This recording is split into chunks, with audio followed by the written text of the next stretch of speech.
There are more than 450 different Japanese myths. So today I'll only be teaching you about three of the more well-known ones, since I do not have the time to write about all of them. But let's just get started. Okay. One of the most well-known Japanese myths are Kitsunes. Fun fact, Kitsune is also fox in Japanese.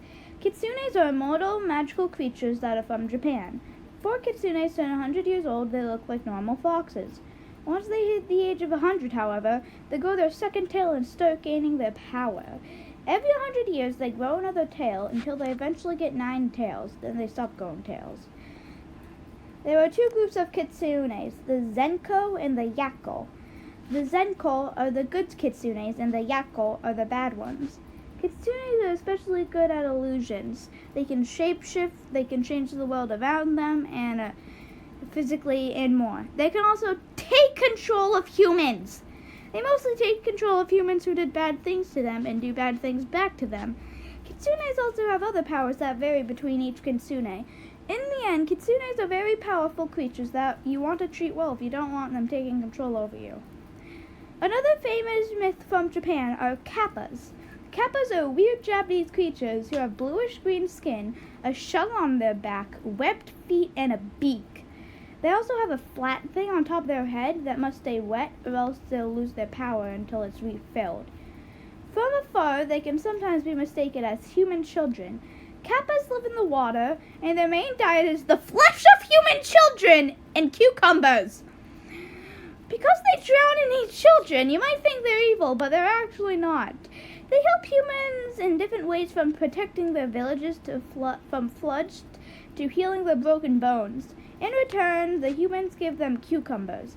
Despite a kappa's size, they are surprisingly strong. They can easily drown children and other animals, and there's no escape. But if you run into a kappa on land, you actually can't escape. All you need to do is bow, and they'll bow back, and then the water in their head will spill out, and for some reason they can't move. Run.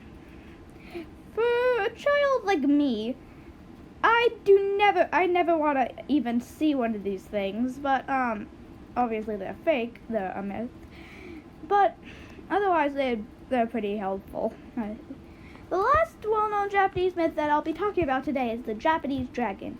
You might know of other dragons better, like the Chinese dragon, but Japan has its own version too.